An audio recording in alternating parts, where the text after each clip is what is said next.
Content warning. The following video contains material that may be harmful or traumatizing to some audiences. Parallel life awoken by a lamp. It was my last semester of college when everything changed, when my life ended and then began again. I had always been a small guy, barely 120 pounds, and never the type to get into fights. But one fateful day, I found myself in the wrong place at the wrong time. I was walking across campus, just trying to get to class, when I got caught in the path of a 325-pound football player. He wasn't just walking, he was speeding through, trying to drive through the campus roads like he owned them. I tried to move out of the way, but he didn't even flinch. The next thing I knew, I was on the ground, my head pounding as the world around me went black. I don't know how long I was out, but when I woke up, I was in another world. I wasn't on that cold sidewalk anymore. I was lying on a soft bed in a cozy house, and my life had shifted. Or maybe I had shifted into it. I was living a different reality, one where I had a job I loved, a beautiful wife who was kind and patient, and children, 2 of them. Her name was Emma. She was everything I'd ever wanted: funny, smart, and beautiful in a way that made my heart skip every time I saw her. I spent months pursuing her, chasing her attention, proving I was the guy she needed. Eventually, I won her over, and we built a life together. 2 years after our wedding, Emma gave birth to our first child, a daughter. Then, when she was 2, we had a son. I was in love with my family, my life, everything. But there was something off. I would wake up every morning, go into my son's room, pick him up, and hold him in my arms.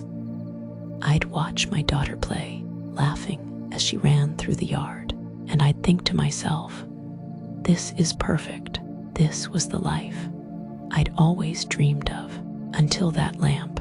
I don't even know why I noticed it that day, but something about the way it sat on the coffee table, the perspective, was all wrong.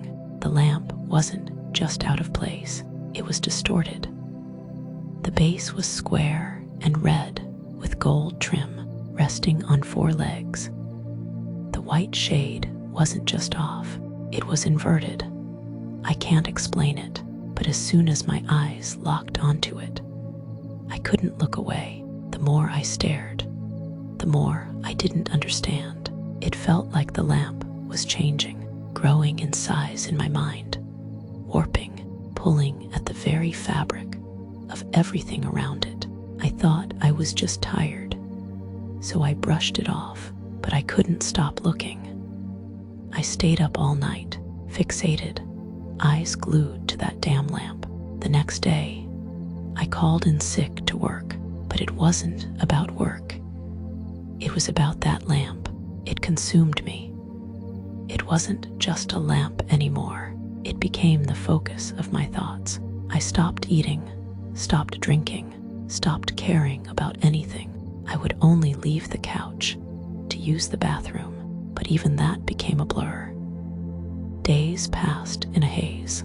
My wife got worried and tried to talk to me. She had a few friends come over to try to snap me out of it, but none of it worked. I was fading. The moment everything shattered was when I realized it. It wasn't real. The lamp wasn't real. The house wasn't real.